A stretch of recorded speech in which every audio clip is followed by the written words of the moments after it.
SLST 2025 recruitment তো হবেই, নিয়োগ হবেই, কিন্তু প্যানেলের ভ্যালিডিটি নিয়ে নানা প্রশ্ন উঠছে এবং এই প্যানেল শেষ অবধি টেকার সম্ভাবনা প্রায় নেই বললেই চলে। কেন বললাম? আমি আজকে সে নিয়ে বিস্তারিত আলোচনায় আসছি।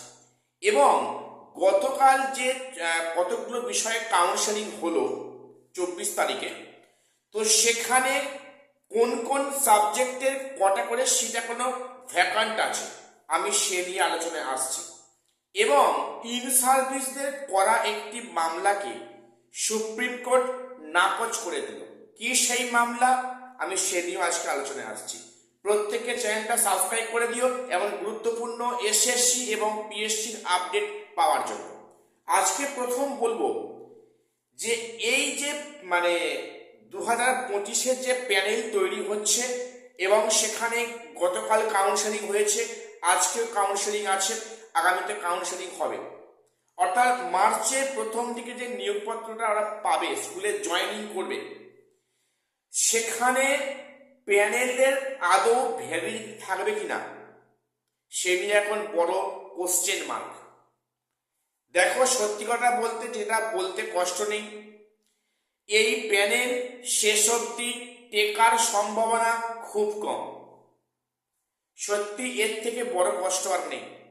যারা এতটা জার্নি পার হয়ে এসছে, স্কুলে জয়েন করবে এবং তারপরে যদি সেখানে প্যানেলের ভ্যালিডিটি নিয়ে কোশ্চেন ওঠে বা সেই প্যানেল যদি ক্যান্সেল হয়, তাহলে এর মতো দুঃখজনক আর জিনিস এই বিশ্বে থাকবে না। এটা পরিষ্কার কথা। দেখো, এখানে মেনলি এক্সপায়ারি অফ প্যানেল, এক্সপিরিয়েন্সের 10 মার্কস এবং প্রশ্ন ভুল মামলা, তিনটে যে মারাত্মক পয়েন্ট আছে, ভ্যালিড গ্রাউন্ড আছে, যেটা এই নিয়োগ প্রক্রিয়াকে গোটা অন্ধকারে ফেলে রেখেছে। এবং এক্সপায়ারি অফ প্যানেল তো অবশ্যই টেন্টেড বলে গণ্য হয়েছে এবং সেটা আগামীতে এক্সপায়ারি অফ প্যানেল পুরো বাদ যাবে। এই যে জয়েনিং প্রক্রিয়া হচ্ছে, সেখানেও বেশ অনেক এক্সপায়ারি অফ প্যানেল রয়েছে। তাই নয়, নবম দশমে তো ভুরি ভুরি এক্সপায়ারি অফ প্যানেল থেকে ডাক লিস্টেড হয়েছে কল ফর ভেরিফাই। সেক্ষেত্রে প্যানেল একাদশ দ্বাদশের ক্যান্সেল হওয়াটা মনে হয় সময়ের অপেক্ষা। এবং 9-10-এ যেহেতু এখনো প্রসেস শুরু হয়নি, সেখানে যে লিস্ট প্রকাশ পেয়েছে কল ফর ভেরিফিকেশন, সেখানে ওই লিস্টে ভেরিফিকেশন করা সম্ভব হবে না। সেখানে পুনরায় রেকটিফাই প্যানেল রেকটিফাই লিস্ট প্রকাশ করতে হবে। এটা পরিষ্কার। এক্সাম হওয়ার কোনো সম্ভাবনা নেই, পুনরায় এক্সাম হবে না, প্যানেল রিপ্যানেল হওয়ার চান্স, পরিস্থিতি সেদিকেই আগাচ্ছে। এই একটা বিষয়।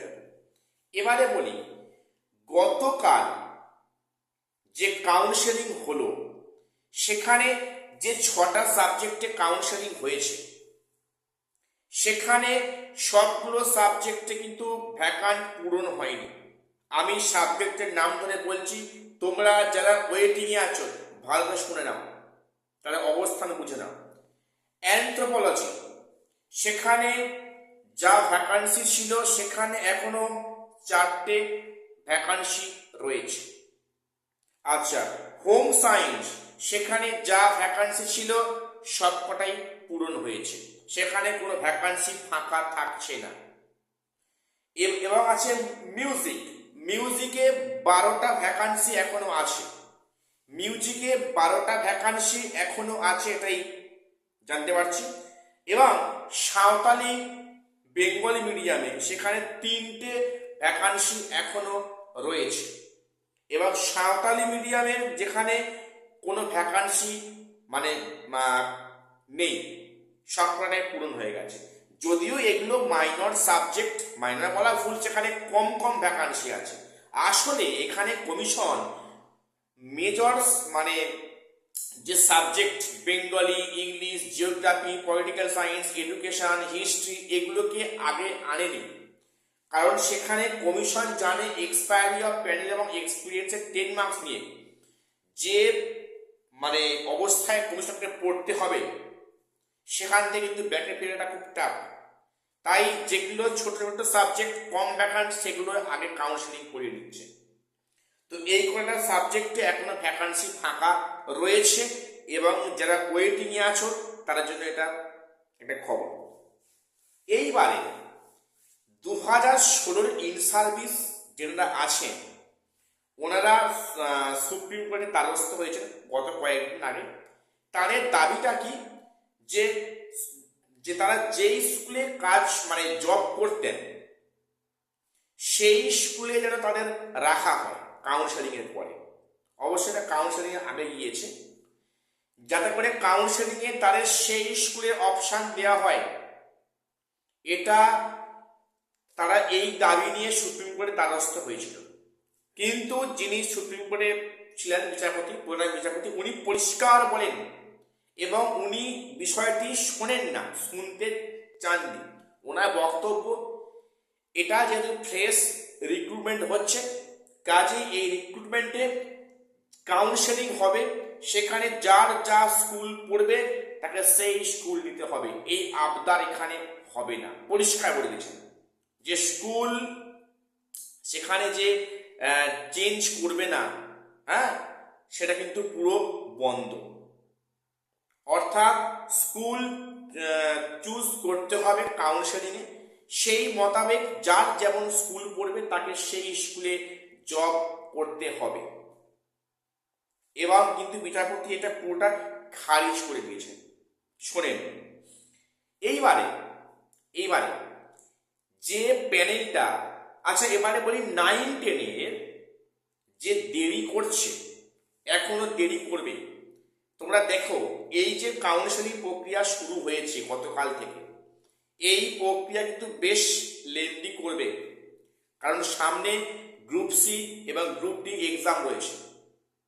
এবং তারপরে যদি 9-10 ভেরিফাই ধরে এবং তার মধ্যে যদি ভোট ডিক্লেয়ার করে দেয়, তাহলে এই প্রক্রিয়া কিন্তু আপাতত স্থগিত রাখলেও রাখতে পারে, কিন্তু কন্টিনিউ করার জায়গা আছে, কন্টিনিউ করতে পারে।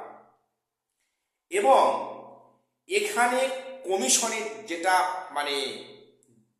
ওনারা ভাবছেন যে এই এক্সপায়ারি অফ প্যানেল এবং এক্সপিরিয়েন্সের 10 মার্কসটা কিন্তু একটা সাংঘাতিক কিছু ঘটনা করবে। তাই তোমরা দেখো, এক্সপিরিয়েন্সের 10 মার্কস কোনো এক অজানা কারণে, লোক দেখানো মামুলি কারণে, সেখানে কিন্তু শুনানিটা দিনের পর দিন পিছিয়ে যাচ্ছে। গতকালও সেখানে ছিল সেম কেস, সেম ড্রামা হয়েছে, শুনানি হয়নি।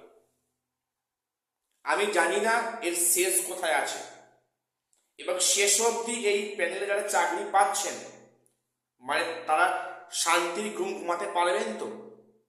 যেটা এর চেয়ে খারাপ কিছু হয় না, যেটা আমি মনে করি। তো যাই হোক, আজকে আমি এটুকুই আপডেট দেওয়ার ছিল। সবাই চ্যানেলটা সাবস্ক্রাইব করে দেবে এবং গুরুত্বপূর্ণ আপডেট পাওয়ার জন্য। আজ শেষ করছি, দেখা হচ্ছে পরে কোনো ভিডিওতে।